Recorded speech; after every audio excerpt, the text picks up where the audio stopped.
This is the 450 series or 450 grouping for the restricted firearms for the 2020 August 22nd Wards and Bud Haynes firearms auction.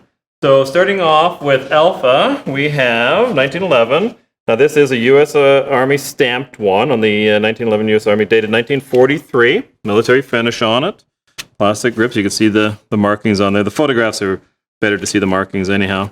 Same as the markings on the barrel itself, where the ejection point is. These are Remington manufacturer. Cycle's nice. Trigger is nice. Safety works as far as the grip safety. The thumb safety works. Fixed sights, of course. Lanyard grip on it. I don't think there's too much to say. I think it's in pretty decent condition. FJA for an inspector's initials on that one. And that one is the Alpha. On the Bravo, firearm I'm not all that familiar with, to be honest. And on the Radom, semi-automatic. Nicely logoed grips. I like those ones. You can see the wear is typical of some holster use and whatnot. And cycles nicely. Stamping on there, P35 it looks like, and trigger is good. Obviously we know that the slide lock is there and the slide release is there. They're working. The Huntsman has a box, 450 Charlie. A little bit of pitting on there, big target sights on it, fully adjustable in the back. Wooden checkered grips. And you can see some holster marks there. I'm not going to pull the trigger, and actually a little bit of roughness, almost tooling marks, or was sitting poorly stored and vibrating. It's actually on both sides, so that seems a bit aggressive in my opinion, but otherwise it cycles nice, and I know the trigger is nice on that because I have pulled it.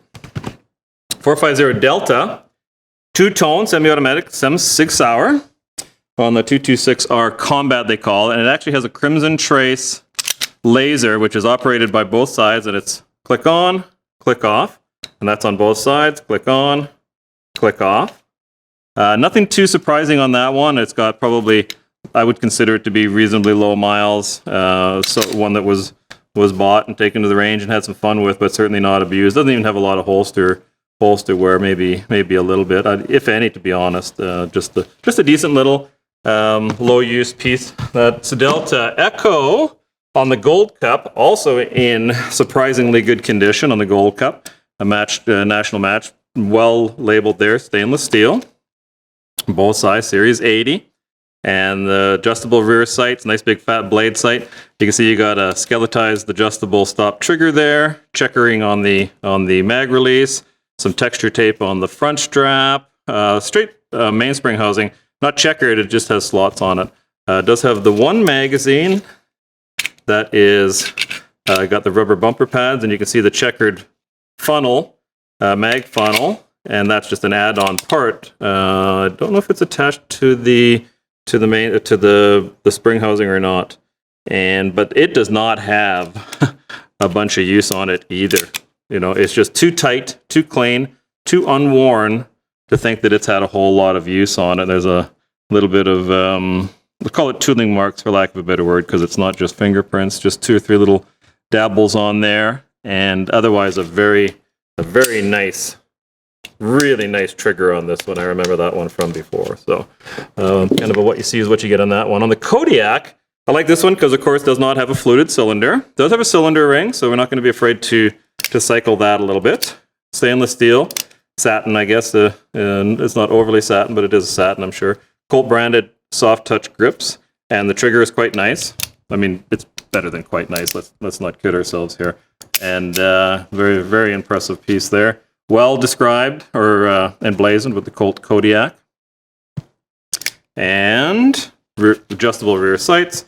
And again, there's just nothing to talk about as far as trigger goes. It is ported at the front, so you can see this ported. I assume the factory porting, but you can't quote me on that one. I don't know everything there is to know about every piece that came off the assembly line. 450 Gulf, and again another Hunter piece. This is the White Tailor 2 satin finish, or semi-satin stainless finish. Burris, light colored or I won't know what to call it, stainless colored, but certainly a silver colored optic on it. And a little bit of cylindering on there, so we won't be afraid to cycle that one. It still actually has the protective ring in there, and there's no reason to think that this has very much miles on it, but clearly it's been used.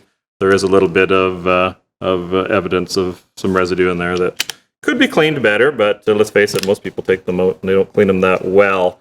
I'm a little bit guilty too until it's a Sunday afternoon and you feel like watching TV in the garage and cleaning guns. So the trigger, again, I've used the term before. It's not Python, but nor is it intended to be, but it is very nice. Very nice indeed. Single and double action. So nothing to be worried about on that one mechanically. The point is you bid with confidence. There's no issues. There's there's going to be some handling marks on it. It's not at the showroom, but some of them are pretty darn close to it. Lot number Hotel on the Colt 1903 pocket. As normal, or as what am I going to say? Good used condition. So yes, there's going to be lots of finish worn off on it, and finish turning brown, gray sort of a thing, but you can see the grips are still very nice. All your lettering is still very crisp and clean and visible. Serial numbers crisp and clean and visible. Cycling is good. It is, I mean, this is just a nice solid piece. Trigger, again, better than the average is what it boils down to on that one there. So you can just sort of hear it and see it, and that's the best that we can do for you. So again, I think bid with confidence on that one too. That's Hotel. Juliet is a competition revolver of a different era than what we deal with today. The younger people today, they don't, not to be condescending, but PPC is a type of competition that was very popular through the 70s and into the early 80s as well. And I did it. It was my first type of competition, and I didn't have a piece like this at all. This was a dream machine at the time. I had just a stock Smith & Wesson 586 6-inch barrel, and so in the 4 positions that you shoot PPC, I think they were 7, 15, 25, and 50 yards. So when you're using just the 586, you would sight it in for 25 yards. I mean, this is too long ago. I don't remember for sure, but sight it in at 25 yards and then adjust up and down for your other sitting positions when you're kind of a rookie like me. The experienced guys probably knew exactly how many clicks and maybe they did for each position, because it was by no means a speed shooting, even though they were timed. This one, you've got 4 specific positions, 1, 2, 3, 4, each independently adjustable. And this is a Wichita sight, and this is the upgraded version over what some of the other ones were. So you just click it in to one of 4 positions, and number 1 would be 7 meters, yards, but I think it was yards back then. And then number 2 would be your next position, et cetera, et cetera. So your elevation was good. They also only used, I know I'm rambling, just because it's down memory lane, very little powder. We used like 2.3 grains of Winchester 231 powder with a full wad cutter, hollow base lead projectile, so it would really fill up the cylinder and be accurate. And it was so slow, so low pressure, because there was no power factor, that in the right light, and the lined up, you always had a whole bunch of people lined up to shoot, depending on how big your range was. Could be 6 people, could be 12 people. And you could see the bullets lofting into the target because they were such low power, but deadly accurate, because you're looking, shooting that at 50 yards with a revolver. So anyhow, so this particular piece doesn't have a single action. This is designed strictly for double action. The trigger is like butter, absolute butter, because it is a true competition double action piece. And so definitely a bit of nostalgia there, and it's a high end of the time on the revolver. And then you also get the original grips and what would have been the original sight to go on this bull barrel, which was good. This is better. The other sight, this one, it doesn't have the 4 positions. And so anyhow, blah, blah. That was a bit long on that one. My apologies. 450 Kilo. And this one was actually the same consignor, and I believe maybe he might have used this one in PPC before he had the higher end one. So, and he's a very methodical person, so I have no doubt, as much as there's use on it, and the cylinder ring there and holster wear there and whatnot, by no means would it ever have been misused or anything like that. And in fact, probably quite clean, because he's going to be a bit more methodical than some. So buy this one with confidence as well. It's got the rubber Packmeyers plus the original Smith & Wesson checkered wooden grip. So nice mechanical operation on that one. 450 November, Smith & Wesson. I don't think it's the same consigner.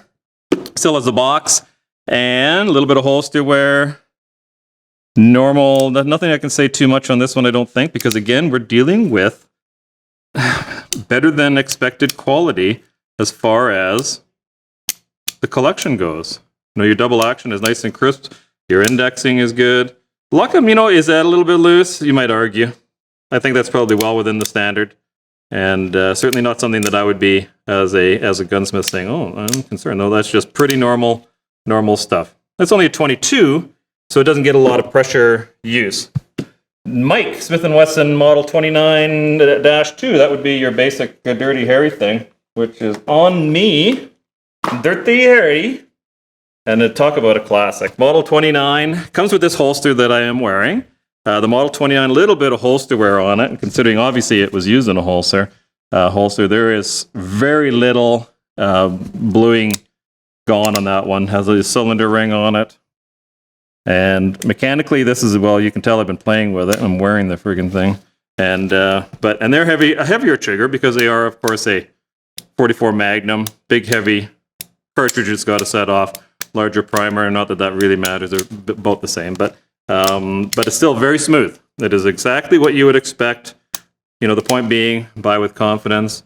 I don't see very little to talk about on that one. It's just a very nice gun. It actually comes with the Smith & Wesson mahogany case as well. They're in the photograph, so you don't need to memorize all of that. On Quebec, on the Ruger Vaquero 45 Colt on this one. So of course the Vaqueros are a very good quality piece, and you can see this one has not had a whole bunch of use on it.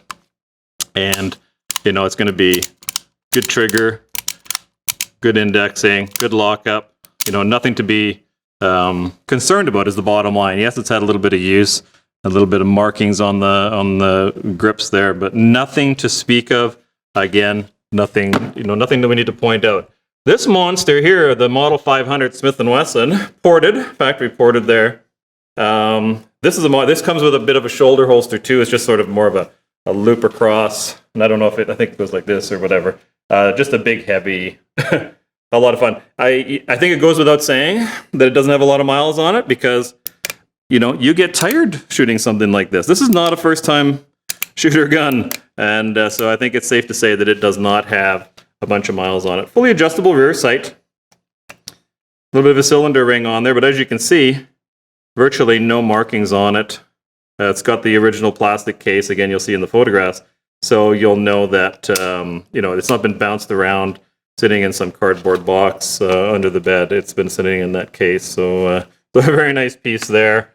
Something that you don't want as your first gun, but definitely you want one as in the collection. On the Tango, the calendar on this one is 35 rem, and on the Contender, so great for silhouette shooting, for competition shooting, or just for competing against yourself. Single shot, long range, and you know, again, nothing that the guy needs to really worry himself about as far as condition and so on goes. Nice adjustable rear sight on it. Very little markings. You can see that there's markings in the wood, have more to do with some storage issues, more so than any sort of excessive use. A little bit of bluing gone on the front there, but very little. And so again, I don't think there's anything that the person needs to concern themselves with. On Victor, on the Smith & Wesson 41, comes with M magazine, comes with that holster. Yeah, goes with 450 Victor. Checkered grips. These ones are ambidextrous as far as your thumb rest goes. You could kind of, because it's so very, very minor, it can go with sort of a thumb rest and a finger rest at the same time. A little bit of holster, because it comes with a holster. Obviously, it's going to have had some use in the holster. So a little tiny bit of use there. Nice adjustable rear sight. And mechanically, again, I've played with it. There's nothing to be concerned about. Not, you know, I don't have to say, oh, but sometimes it catches, or it does this, or it does the other thing. So nothing to worry about there. Sierra. This one comes with both cylinders. This is the Ruger brand, single 6. A little bit of use on this one, a little bit more use than some of the other ones. So you even have a tiny little bit of pitting there. Comes with the 22 LR cylinder and the Magnum cylinder. I'm not sure which one's in it right now. Smooth grips. So a little bit of use there, but still mechanically, I mean, you can hear it. It's a nice positive engagement. Lockup is good. Indexing is good. You know, there's hardly any movement in that lockup there. Just a little bit of handling and use marks, which is to be expected. Fixed sights. So this is a good little plinker. Another good one to start somebody out on. Another Model 29 technically. This time a 629 in the stainless. Satin stainless, I guess, if you want to call it that. You know, kind of the 6-inch version. No miles to speak of on that. Locks up very nice. Indexing is good. You can hear that it's nice and crisp. A little bit of cylinder rings. It's had some use, but not a whole bunch by any stretch of the imagination. Yeah, so you've still got some grease and stuff in there. So again, you know, the key word there is buy with confidence. Adjustable rear sight. X-ray. This one has got a strong, you know, a thumb rest for a right-hand strong hand, which is of course most people on the Woodsman, and adjustable rear sight. Big sharp blade sight on the front. A little bit of use and discoloration. This one's got a little bit more age to it, so the bluing is turning brown, mostly on the barrel. The action is nice, and again, I have pulled the trigger on it with protection in there during cataloging. These grips are a little bit loose. You know, are they a factory grip? I'm not 100% sure on that. I'm not going to pretend to know. They're not branded, and they do seem to have a bit of a fitment issue. Minor, but it is there. So just full disclosure. The next one I believe is customized as far as the grip goes. This is the Yankee model. More miles on it, a little bit more age. But again, some that are more in the know might say, oh yeah, that's a factory grip from so-and-so year or whatever. To me, I thought they might look they looked a little custom with that little inlay in there. But I'm not pretending to know that for 100% sure. A little bit more wear on this one. A little bit of pitting underneath. Mechanically, it still cycles quite nicely. Again, I won't pull the trigger on it. And one more in this lot, the Zulu. And again, I don't know if these are a factory grip. They just look different than what I've seen before. But there is a million different configurations. And it looks like there's a pin missing in the front blade sight there. A little bit more miles on it as far as some wear, but not excessive. And does include a magazine, of course. And holster wear on the front there. And again, a good little first gun for somebody, or add to your Colt collection. So that is the 450 series of the restricted firearms. We still have a lot more to show you, so stick around. We'll talk soon.